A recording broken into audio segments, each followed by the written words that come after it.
All right, it's time to edit your own designs and learn a little bit about some design elements here. As you can see with the school news announcements, we have different designs that are shown on our screens outside the media center and on our news broadcast. And our digital media students are the ones who create them. So you would want to start in Google Slides with a blank slide and change your layout to title and body. This will allow you to have a title up at the top and body with your announcement in the middle. Now, if you choose to use WordArt instead of plain standard text, you could take that title box, and you can delete it, because as you can see, WordArt over here on the left side of the screen looks a lot nicer because you can do things like drop shadows and border styles and make it look more designish, whereas with plain text you can't do that. So I'm going to go back over on my blank slide and I'm going to take that text box and delete it. And to delete it, all you have to do is click on the box so that it's highlighted in blue, and then hit the backspace key or delete key on your keyboard, and then it's gone. And that makes room now for you to insert WordArt instead. And to insert WordArt, it's really easy. All you have to do is go up and click on Insert, then click on WordArt. And once you do that, you will type in what you want your WordArt to say.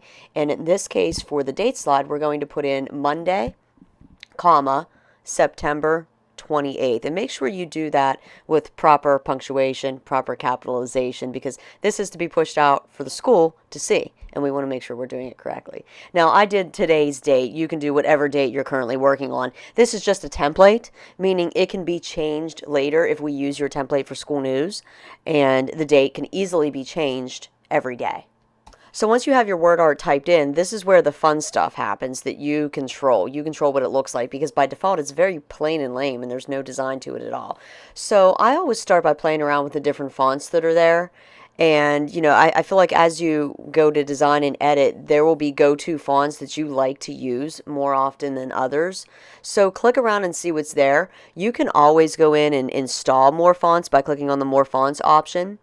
And you will see some fonts are just bigger and thicker than others. So if you change your font style, it might fall off of your screen and you have to go in and resize it.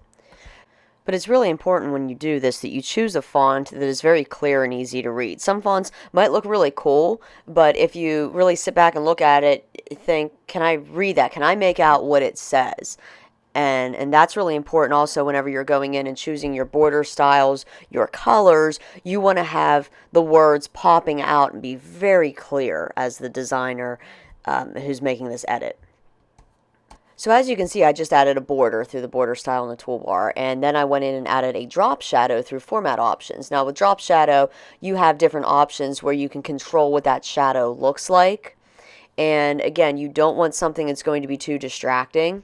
Like here, you can see I'm going into the distance, but look at this. It's kind of pointless. It doubles it up. So if you're playing around with the distance, don't do something that's going to be too distracting.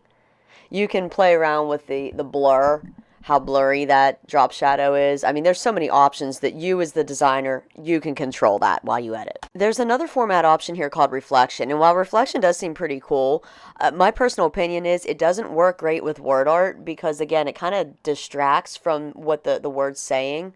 So I usually save reflection for pictures because you could do the same format option on a picture that you can with WordArt. So my best suggestion is avoid using the reflection for WordArt. Okay, so you watched me play around with WordArt now. I'm going to show you some of these different slide backgrounds. As you can see, we have pictures for slide backgrounds on some of these, and we also have images from Google. So now I'm going to show you how to insert some images from our Google shared drive, like this nice picture of our school. So you could click on the slide, go to background, and then click on choose image, and then go to Google Drive. And when you're on Google Drive, by default it goes to your drive. But if you go to shared drives, you're going to see a folder called digital media files. Okay. When you see digital media files, double click on that to open it up, and then go to pics. And then from there, I have more folders for you. Now your folders might look a little bit different. If you go up here, that changes it to list view. If you go up to your squares, that changes it to tile, like icon view. I'm going to go to list view because you can see more of the folder names. So see all the things that we have here. Pics around cams will give you pictures like this. And then I have them organized into folders. Outside of the school is where I happen to find this one, but honestly, you can get whatever you want. Now, list view, again, it shows you the file name, but if you go back up to your squares, that allows you to see a better preview image of the school pictures. So here's some school pictures. I'm going to go with this bright colorful one here. Going to hit done, and now that is our background, and it looks really nice. What you can do next, if you want to put in a day, let's say you really like the way that your WordArt looks up here and you spend a lot of time making that, rather than spending a lot of time making the same thing again, you can do what's called duplicating. And duplicating is literally just copying it. So if you hold down on Control on your keyboard and the D key at the same time, there you go. You have it again. Okay. You could also right click, copy, right click, paste, or Control C and Control V. But honestly, I really like duplicate because I'm just doing that and it does the same thing over and over and over, which is really cool. If you want to duplicate something more than one time, Control Z will undo all that. Okay. So anyway, Control D. Now what I want to do is drop that down a little bit, change what it says. So to change what it says, you double click on it, go into that box and put little quotation marks there. And put a day, just like that.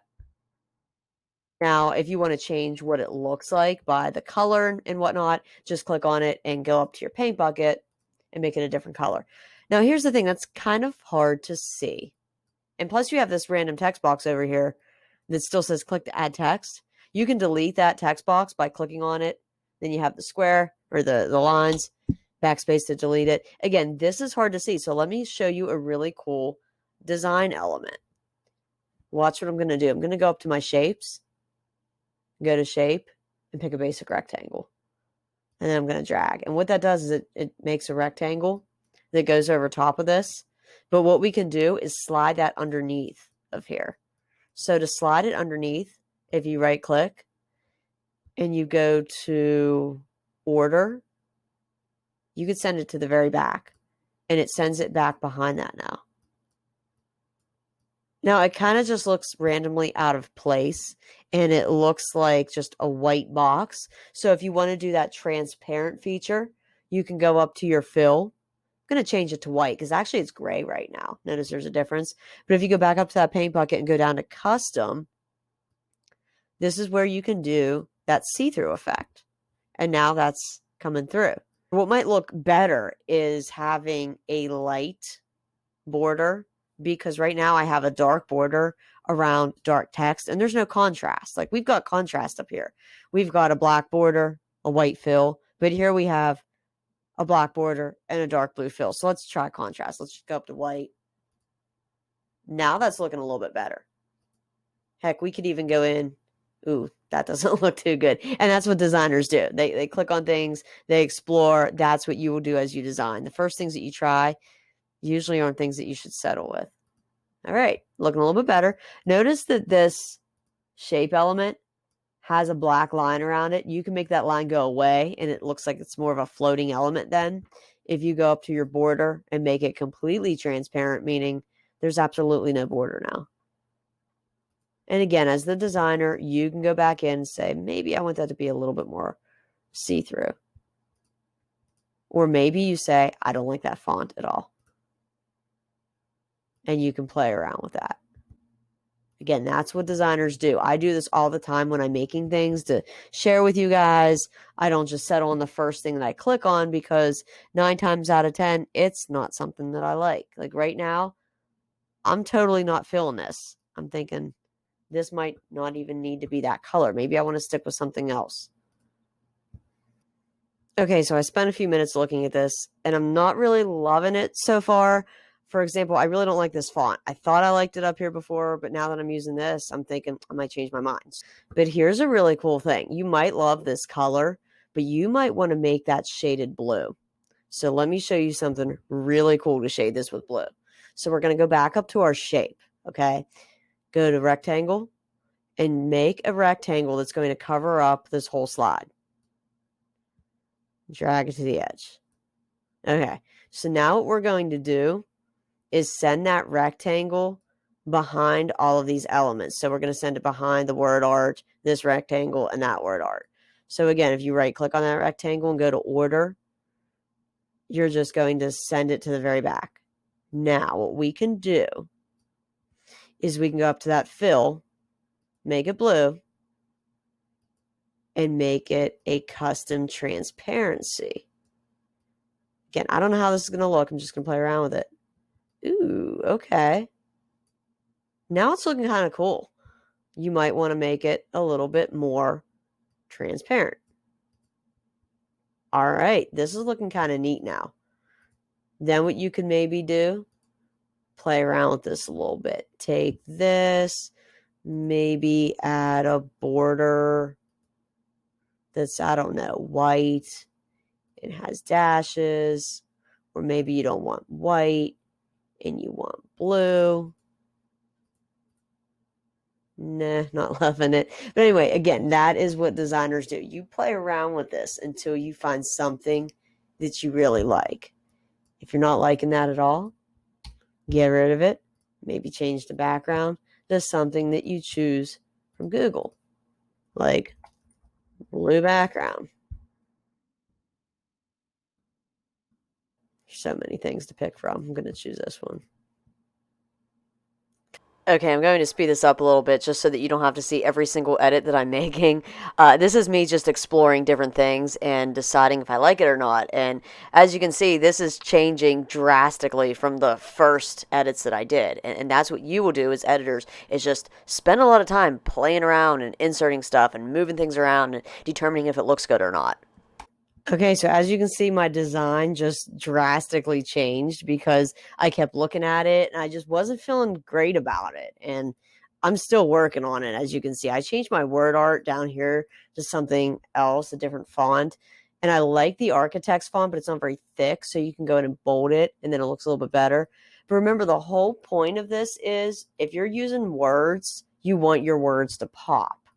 And it's kind of popping because we do have some contrast. We have some light on some dark, but I might go in there now and insert a shape to go behind that word art. And I want it to pop. So if I have light text, I want it on a dark background. So maybe I'm going to go with that black and then fill it with a custom transparent fill. Now notice it's covering that because I need to send it by right clicking. I need to send it to the back. And when you send it to the back, now you're adding some contrast. And it's looking a little bit better. I mean, we're still sticking with our Falcon colors, but we're adding that contrast there. And you know what? I'm not loving this font now. So I might go in there and go to that architects and bold it, and then obviously make it fit.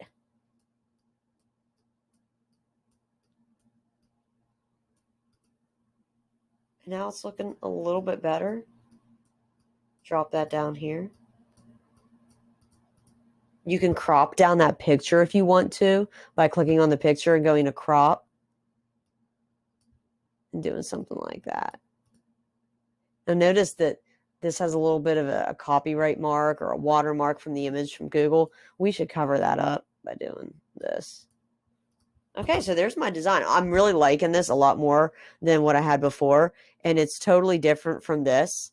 And that's what you guys have the freedom to do in this assignment, is you get to make your own cool looking design. Okay. Now, again, I'm looking at this and I'm saying I see a thin line because it still has a border. Turn that off. Or maybe you want there to be a line and you want it to stand out. You want that. I don't know. That's totally up to you as the designer. You get to come up with what you want. But remember, you can use some things like duplicating. So if you like that and you want it down here, you can click on it and do Control D. When you do it, it covers everything up. But again, you have to right click and order it to the very back. And then you look back and you ask yourself, do I like this? Does it look good? Are the words popping? And it looks pretty cool to me. Yeah. So here's the thing. You will come up with rough drafts of 4 different templates. You have the date template, the lunch menu template, the today in sports template, and the daily quote template. And if yours is pretty good, then it will be shown and used on Junior Falcon News and the announcement screens. And we will rotate through those so it's not just the same template that is always used. You get to come up with the designs yourself, and you get to get creative through this. And as you can see, the design that I first started with is totally different than my final edit. And that's because the whole time I worked on this, I thought, what can I do to make this look better? And I didn't settle for just the first thing that I chose. And that's what you will do through this assignment. Most importantly, as you work on this, don't be afraid to just explore the editing features there. Keep looking at things and asking yourself, does this look good? What can I do to make it look better? Honestly, I really can't wait to see what you guys come up with your first edits and designs. If you have any questions, feel free to reach out to me. And it's also very helpful to rewatch parts of the video also, just to kind of refresh yourself on something that you might have missed.